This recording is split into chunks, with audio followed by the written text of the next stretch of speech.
करिएगा। तो सबसे पहले आपको बताने वाला हूँ कि मेल कैंडिडेट ही इस फॉर्म को जो फिलअप कर सकते हैं, फीमेल कैंडिडेट इस फॉर्म को फिलअप नहीं कर सकते। इसमें आपका फिजिकल एफिशिएंसी टेस्ट और ट्रेड टेस्ट, प्रैक्टिकल टेस्ट जो आपका पुणे में ही होने वाला है, जहाँ पे ये बताया गया है कि all would be conduct GREF centre Dighi camp अल्दानी रोड पुणे, आपका जहाँ पे एग्ज़ाम होने वाला है, रिटर्न टेस्ट, जहाँ कुछ भी आपका फिजिकल जो होगा सब कुछ इसमें ही आपका होने वाला है, अदर कोई जहाँ पे सेंटर नहीं बनने वाला है इसका। उसके बाद जहाँ पे एडवर्टाइजमेंट नंबर देख सकते हैं कि इसका जो फॉर्म है आपको कौन से एड्रेस पे जो भेजना है, यानी कि ये ऑफलाइन फॉर्म है, आपको इनवेलप पे कौन सा एड्रेस लिख के भेजना है। तो ये आप चेक कर सकते हैं कि एड्रेस आपने इसको लिखना है, इस एड्रेस के ऊपर आप फॉर्म को सबमिट करेंगे और भेजेंगे। उसके बाद इसकी जो अदर डिटेल है वो भी हम जान लेते हैं कि इसमें जो वैकेंसीज हैं इंक्रीज़ और डिक्रीज़ भी करी जा सकती हैं, समय समय सिर्फ आप इसका जो वो अपडेट लेते रहना है इनकी ऑफिशियल साइट से। उसके बाद एज लिमिट की हम बात करते हैं तो इसमें 2 टाइप जो वैकेंसी आई है, एक मल्टी स्किल्ड वर्कर मैसन की आई है, एक आई है multi skilled worker nursing assistant की, जहाँ पे 2 टाइप वैकेंसी आई है। जहाँ पे एज लिमिट की हम बात करें तो 18 साल से 25 साल तक आपकी एज लिमिट होनी चाहिए जो आम कैंडिडेट हैं।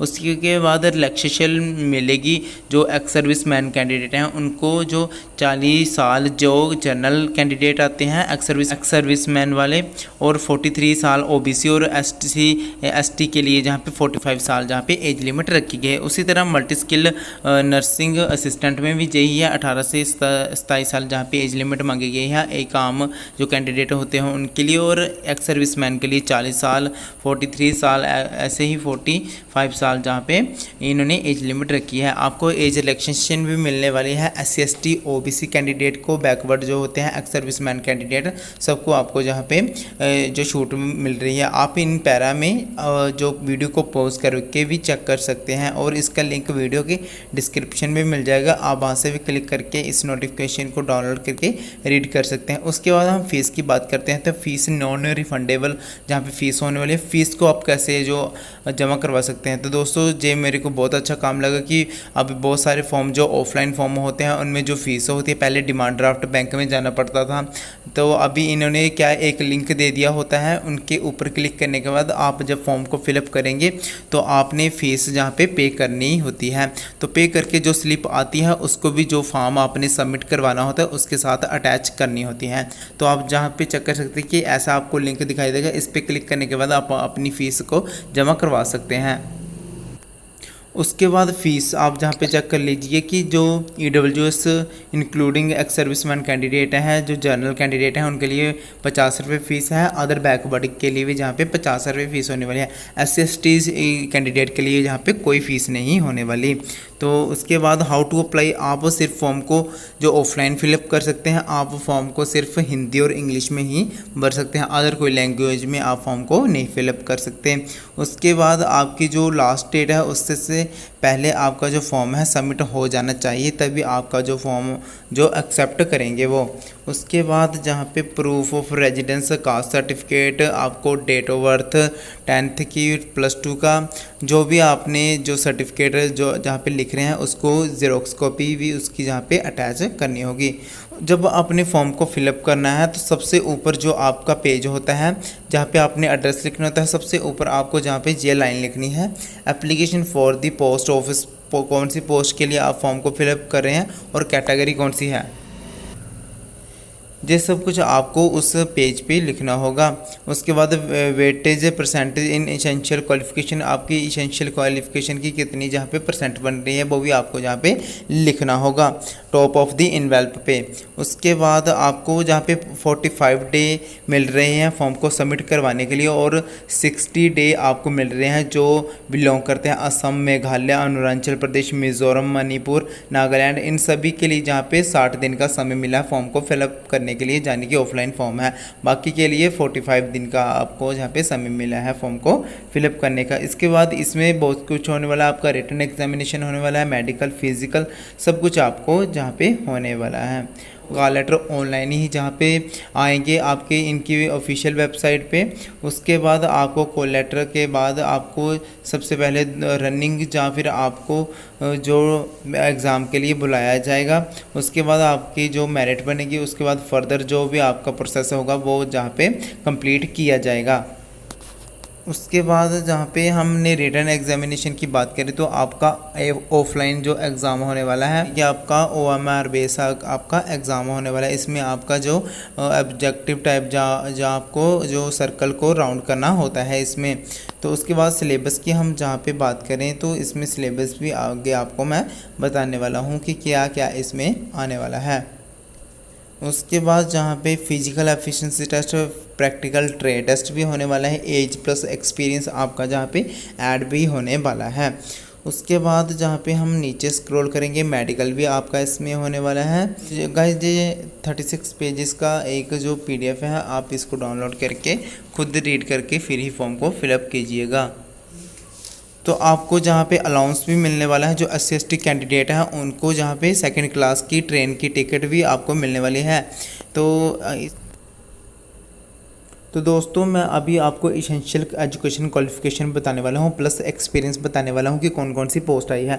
मल्टी स्किल्ड वर्कर मैसन की जहाँ पे पोस्ट आई है इसके लिए क्या क्वालिफिकेशन होनी चाहिए आपके पास, आपने जहाँ पे 10th की होनी चाहिए। उसके बाद आपके पास processing certificate of building construction bricks mason industries, यानी कि आपके पास जो घर बनाते हैं उनका सर्टिफिकेट भी होता है, यानी कि वोकेशनल ट्रेड कोर्स होते हैं वो भी आपके पास होना चाहिए। Pass certificate class 2 mason laid down the defence service, आपके पास कोई अदर एक्सपीरियंस है वो भी आप जहाँ पे लगा सकते हैं। तो उसके बाद जो दूसरी पोस्ट है उसमें जो मल्टी स्किल्ड नर्सिंग असिस्टेंट है उनके लिए जहाँ पे +2 पास मांगी गई है। 1 ईयर सर्टिफिकेट आपके पास होना चाहिए। Nursing and auxiliary nursing midwifery ANM का जहाँ पे आपके पास जो सर्टिफिकेट होना चाहिए। और उसके बाद आपके पास nursing assistant from armed forces medical service में आपने जहाँ पे काम किया होना चाहिए। तो ये सब डिटेल आप चेकआउट कर सकते हैं, इसको भी आप एक बार ज़रूर रीड कर लेना। सिलेबस फॉर रिटन एग्जामिनेशन के लिए जहाँ पे मल्टी स्किल्ड वर्कर मैसन के लिए जहाँ पे आपको मैं बताने वाला हूँ सिलेबस क्या होगा। क्वेश्चन ऑन कंक्रीट, यानी कि आपका जो भी ट्रेड होगा उसी के हिसाब से आपके जहाँ पे क्वेश्चन बनने वाले हैं। नर्सिंग वालों के लिए जहाँ पे नर्सिंग टाइप के जहाँ पे क्वेश्चन बनने वाले हैं। प्रैक्टिकल ट्रेड टेस्ट भी होने वाला है। मल्टी स्किल्ड वर्कर मैसनरी जहाँ पे होने वाली है। उसके बाद मल्टी स्किल्ड नर्सिंग असिस्टेंट भी आप चेक कर सकते हैं। पे की अगर बात के लिए 18,000 से 56,900 जहाँ पे मिलने वाली है पर मंथ। और उसके बाद नर्सिस असिस्टेंट हैं उनके लिए भी जहाँ पे 18,000 से 56,900 सेम जहाँ पे रखी गई है। मोड ऑफ सिलेक्शन आपको पता ही होगा कि on merit without relaxation standard note भी एडजस्टेबल, यानी कि आपकी जो मेरिट के आधार पे आपका जहाँ पे सिलेक्शन किया जाने वाला है। फर्स्ट की जहाँ पे बात करें तो जहाँ पे 1 माइल आपको रनिंग कंप्लीट करनी है। मैक्सिमम मार्क्स यानी कि ओनली पासिंग करनी है, आपको कोई इसमें मार्क्स नहीं मिलेगा। टाइम आपको 10 मिनट का आपको टाइम मिल रहा है 1 माइल जो रनिंग कंप्लीट करने के लिए। फिजिकल स्टैंडर्ड टेस्ट भी आप चेक कर सकते हैं, आपकी क्या हाइट होनी चाहिए आपके राज्य के हिसाब से, ये भी आप जहाँ पे चेक कर सकते हैं कि आपने जो सब कुछ आपका जहाँ पे राज्य लिखा है, हाइट लिखी है, चेस्ट लिखी है, ये सब कुछ आपका जहाँ पे लिखा होना चाहिए, आपका वेट होना चाहिए। तो ये इस पूरे जो आपको टेबल है उसको चेक कर सकते हैं। तो गाइज़ अभी हम फॉर्म को फिलअप करके बताता हूँ कि कैसे फॉर्म को फिलअप करना है। तो गाइज़ ये आपका फॉर्म है, ये आपको प्रिंट आउट करवा लेना है और अपने हाथों से फॉर्म को फिलअप करना है। तो ऊपर का जो भाग है इसको हमने छोड़ देना है, ऑफिस के लिए है। उसके बाद जहाँ पे हमने अपनी फ़ोटो लगानी है, फ़ोटो पे जहाँ पे नीचे साइन करने हैं। उसके बाद नेम ऑफ़ द पोस्ट, जो भी आप पोस्ट को फिलअप कर रहे होंगे जहाँ पे लिख देना है। सीरियल नंबर पोस्ट में सीरियल नंबर क्या होगी 1 या 2 वो भी जहाँ पे लिख सकते हैं। रिक्रूटमेंट जो रैली है वो सब कुछ पहले आपका फिलअप होगा। उसके बाद आपने अपनी कैटेगरी वेटेज ऑफ मार्क्स आपको कैसे जहाँ पे लिखना है। Weightage of obtained essential qualification tech qualification जहाँ पे, यानी कि आपकी जो भी क्वालिफिकेशन है उसकी जो परसेंटेज निकालनी है। उसके बाद additional claimed age per column 15, जहाँ पे उसकी भी जो वेटेज है वो आपको निकाल के जहाँ पे टोटल पे लिख देनी होगी। उसके बाद आप माइनॉरिटी में है यस और नो, कम्युनिटी कौन सी है, सिख, हिंदू, जो मुसलमान जहाँ है, जो भी आप है उसको जहाँ पे टिक कर सकते हैं। Belong to economical weaker section, उसको भी जहाँ पे आप चेक कर सकते हैं। कैंडिडेट का नेम जहाँ पे लिखा होना चाहिए, father name, date of birth, permanent address आपने जहाँ पे फिल करना है। एप्लीकेशन फ़ी पे आपकी जहाँ पे फ़ीस होने वाली है, ऑनलाइन मोड से आपको फ़ीस को जमा करवा सकते हैं। उसके बाद वेदर एक्स सर्विसमैन है आपके फादर मदर कुछ भी जो है, तो आप यहाँ पे चेक करके ही आपने टिक करना है। अभी में क्वालिफिकेशन में आपने जो भी क्वालिफिकेशन के आधार पे फॉर्म को फिल कर रहे हैं वो जहाँ पे लिख देनी है। 10th +2 जो भी आपकी डिटेल होगी जहाँ पे लिख देनी है। टेक्निकल एजुकेशन यानी कि आपने डिप्लोमा बीटेक की है वो वहाँ पे आपने जहाँ पे बी नंबर पे लिखनी है।